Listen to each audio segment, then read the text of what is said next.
Mga master, okay lang bang? Huwag niyong skip ang mga ads sa aking mga video kung okay lang mga master. Salamat sa solid na suporta po. Yon, what's up mga masters? Nandito na naman tayo sa panibagong araw, panibagong kabanata na naman ang pagsasama-samahan natin ngayon guys.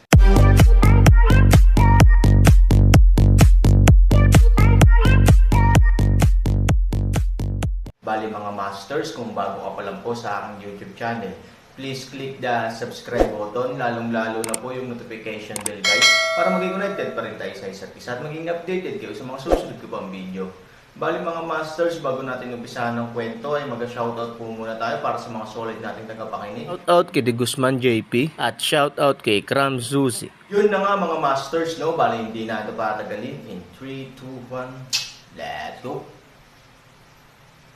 Kahit na maraming laban na ang pinagdaanan ni Han Sanchen, sa sandaling ito, hindi niya maiwasang masimangot at makaramdam ng kaba. Bagamat wala sa labas, at napakarami na ngayon, hindi ko alam kung bakit, isang hangin lang na may ilang lasa ang pumapasok, ngunit nakakakuha pa rin ito ng Aaron.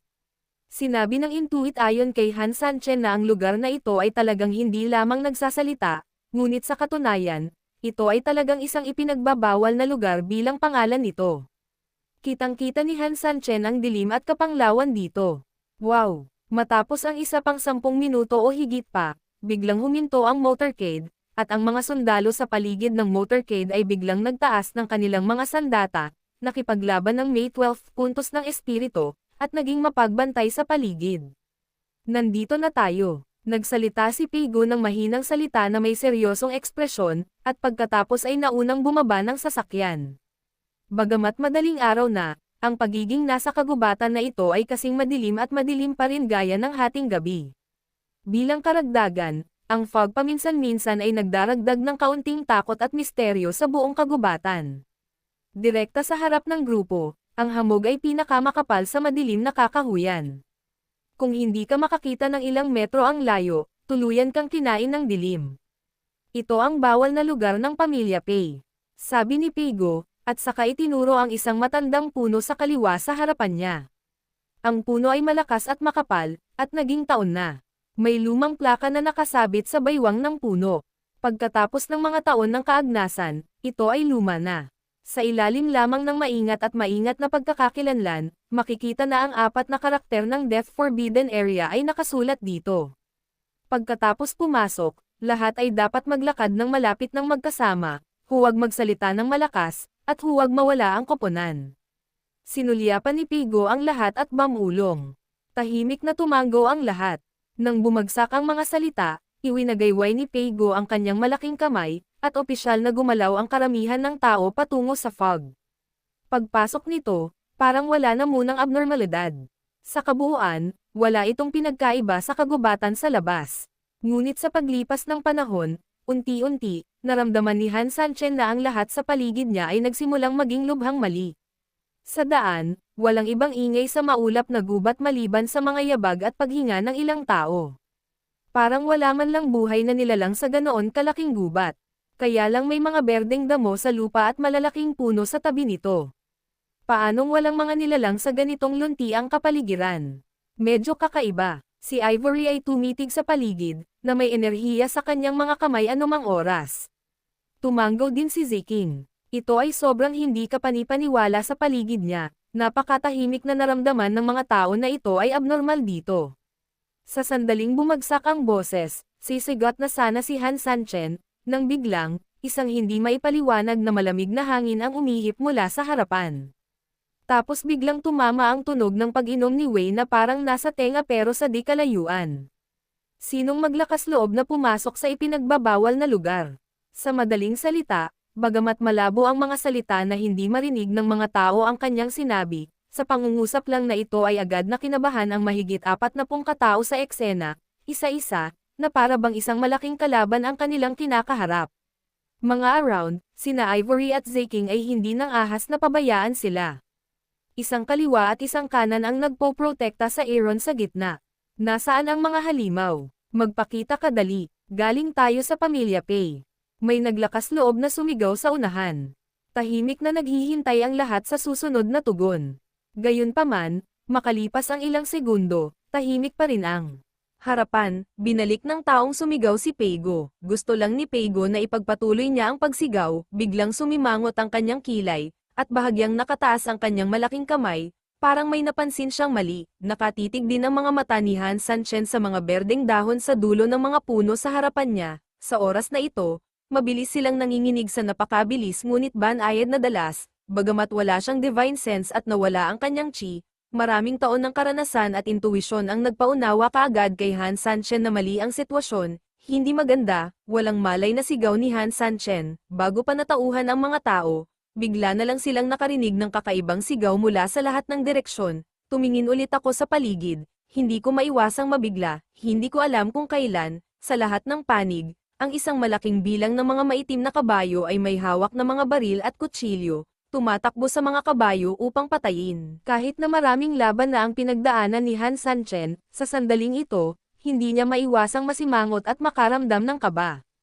Bagamat wala sa labas, at napakarami na ngayon, hindi ko alam kung bakit, isang hangin lang na may ilang lasa ang pumapasok, ngunit nakakakuha pa rin ito ng Aaron. Sinabi ng Intuit ayon kay Han Sanchen na ang lugar na ito ay talagang hindi lamang nagsasalita, ngunit sa katunayan, ito ay talagang isang ipinagbabawal na lugar bilang pangalan nito. Kitang-kita ni Han Sanchen ang dilim at kapanglawan dito. Wow! Matapos ang isa pang 10 minuto o higit pa, biglang huminto ang motorcade, at ang mga sundalo sa paligid ng motorcade ay biglang nagtaas ng kanilang mga sandata, nakipaglaban ng may 12 puntos ng espiritu, at naging mapagbantay sa paligid. Nandito na tayo. Nagsalita si Peigo ng mahinang salita na may seryosong ekspresyon, at pagkatapos ay naunang bumaba ng sasakyan. Bagamat madaling araw na, ang pagiging nasa kagubatan na ito ay kasing madilim at madilim pa rin gaya ng hating gabi. Bilang karagdagan, ang fog paminsan-minsan ay nagdaragdag ng kaunting takot at misteryo sa buong kagubatan. Direkta sa harap ng grupo, ang hamog ay pinakamakapal sa madilim na kakahuyan. Kung hindi ka makakita ng ilang metro ang layo, tuluyan kang kinain ng dilim. Ito ang bawal na lugar ng pamilya Pei. Sabi ni Peigo, at saka itinuro ang isang matandang puno sa kaliwa sa harapan niya. Ang puno ay malakas at makapal, at naging taon na.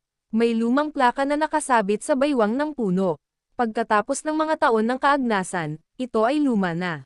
Sa ilalim lamang ng maingat na pagkakakilanlan, makikita na ang 4 na karakter ng Death Forbidden Area ay nakasulat dito.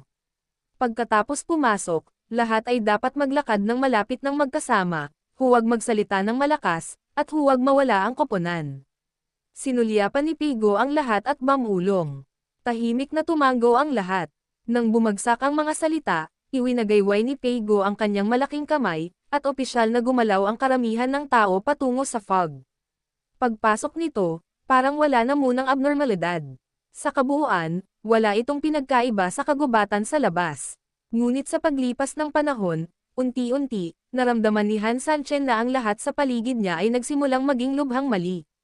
Sa daan, walang ibang ingay sa maulap na gubat maliban sa mga yabag at paghinga ng ilang tao. Parang wala man lang buhay na nilalang sa ganoon kalaking gubat. Kaya lang may mga berdeng damo sa lupa at malalaking puno sa tabi nito. Paanong walang mga nilalang sa ganitong lunti ang kapaligiran? Medyo kakaiba. Si Ivory ay tumitig sa paligid, na may enerhiya sa kanyang mga kamay anumang oras. Tumango din si Ziking. Ito ay sobrang hindi kapanipaniwala sa paligid niya, napakatahimik na naramdaman ng mga tao na ito ay abnormal dito. Sa sandaling bumagsak ang boses, sisigot na sana si Han Sanchen, nang biglang, isang hindi maipaliwanag na malamig na hangin ang umihip mula sa harapan. Tapos biglang tumama ang tunog ng pag-inom ni Wei na parang nasa tenga pero sa di kalayuan. Sinong maglakas loob na pumasok sa ipinagbabawal na lugar? Sa madaling salita, bagamat malabo ang mga salita na hindi marinig ng mga tao ang kanyang sinabi, sa pangungusap lang na ito ay agad na kinabahan ang mahigit 40 katao sa eksena, isa-isa, na para bang isang malaking kalaban ang kanilang kinakaharap. Mga around, sina Ivory at Ziking ay hindi nang ahas na pabayaan sila. Isang kaliwa at isang kanan ang nagpoprotekta sa Aaron sa gitna. Nasaan ang mga halimaw? Magpakita ka dali, galing tayo sa pamilya Pei. May naglakas loob na sumigaw sa unahan. Tahimik na naghihintay ang lahat sa susunod na tugon. Gayunpaman, Makalipas ang ilang segundo, tahimik pa rin ang harapan. Binalik ng taong sumigaw si Peigo. Gusto lang ni Peigo na ipagpatuloy niya ang pagsigaw. Biglang sumimangot ang kanyang kilay, at bahagyang nakataas ang kanyang malaking kamay, parang may napansin siyang mali. Nakatitig din ang mga mata ni Han Sanchen sa mga berdeng dahon sa dulo ng mga puno sa harapan niya. Sa oras na ito, mabilis silang nanginginig sa napakabilis ngunit banayad na dalas. Bagamat wala siyang divine sense at nawala ang kanyang chi, maraming taon ng karanasan at intuition ang nagpaunawa kaagad kay Han Sanchen na mali ang sitwasyon. Hindi maganda, walang malay na sigaw ni Han Sanchen. Bago pa natauhan ang mga tao, bigla na lang silang nakarinig ng kakaibang sigaw mula sa lahat ng direksyon. Tumingin ulit ako sa paligid, hindi ko maiwasang mabigla. Hindi ko alam kung kailan, sa lahat ng panig, ang isang malaking bilang ng mga maitim na kabayo ay may hawak na mga baril at kutsilyo, tumatakbo sa mga kabayo upang patayin. Sa isang malaking pagsabog, ang malalaking pag-atake ay nagsama-sama at sumabog ng direkta sa itaas ng imahe ng Buddha. Ang malaking puwersa ng epekto ay direktang itinaas ang buong lupa. Oops, hindi nahulog ang estatwa ng Buddha.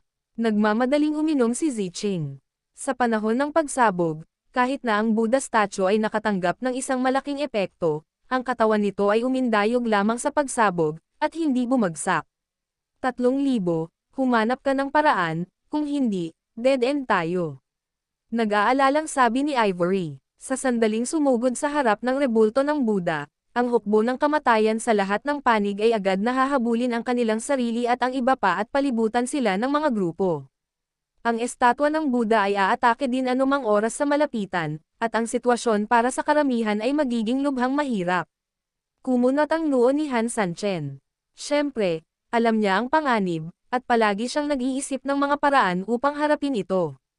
Gayunpaman, ano ang maaaring gawin? Hindi siya kayang itumba ng lahat, kaya ano ang dapat niyang gawin? Biglang nagkaroon ng epiphany si Han Sanchen. Hayaan ang lahat na mapabilis ng buong lakas at direktang sumulong. Malamig na sabi ni Han Sanchen. Ano? Si Ivory ay halatang natigilan saglit.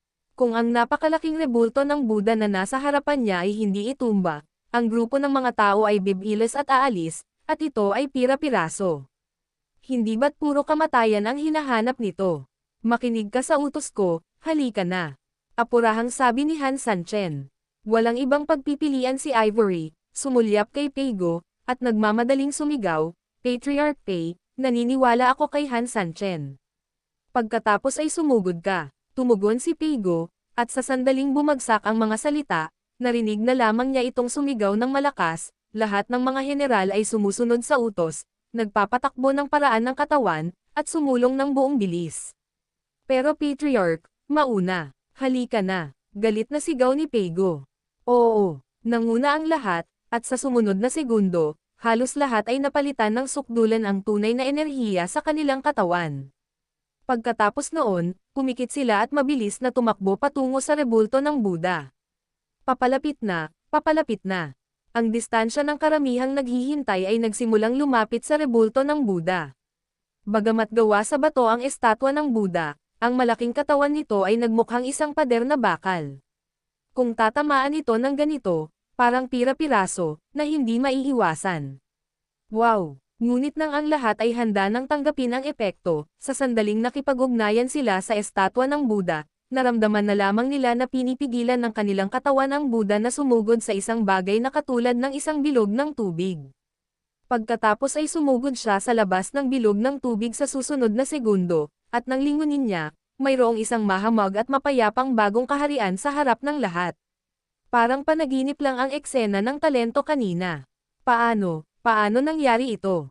Paano ang Buddha statue? Paano ang mga humahabol? Sa paglingon, sa likod niya ay walang iba kundi isang walang katapusang gubat.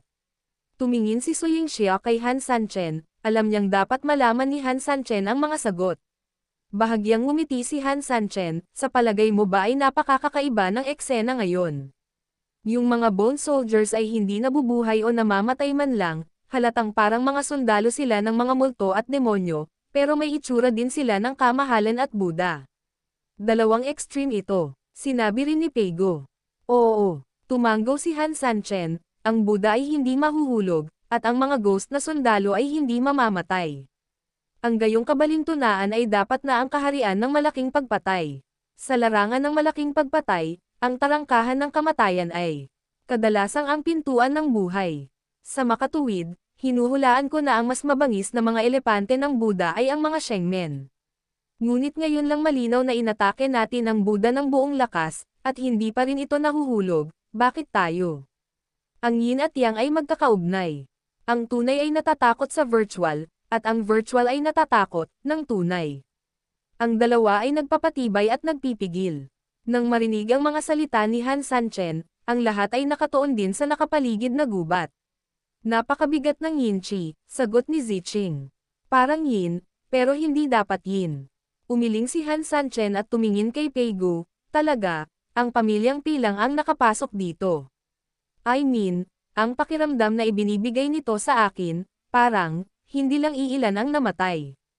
Tumanggaw si Ivory, labis na panlulumo ang pakiramdam dito. Tumanggaw si Peigu nang may katiyakan, ang bilang ng mga tao mula sa pamilyang Pei na nakapasok dito ay hindi hihigit sa 100. Daan-daang tao. Sumimangot si Han Sanchen, at bigla siyang ngumiti. Nang makitang biglang ngumiti si Han Sanchen sa sandaling ito, hindi talaga maintindihan ni Peigu at ng iba pa ang kahulugan ng ngiti ni Han Sanchen. Hindi na napigilan ni Peigu, tumingin kay Han Sanchen, at sinabing, nagbigay ng kalayaan si Pei Mo na itanong ang huling tanong, hindi ko alam kung bakit tumatawa si Sanchen. Posible bang tanungin mo si Pei Mo?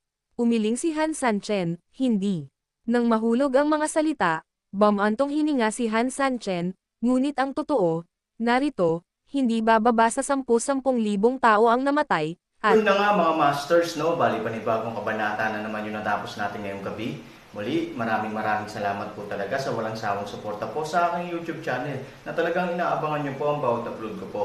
Bali mga masters, magkita-kita ulit po tayo bukas ng gabi at ngayon po ay magpapaalam po muna tayo. Bali mga masters, bye-bye!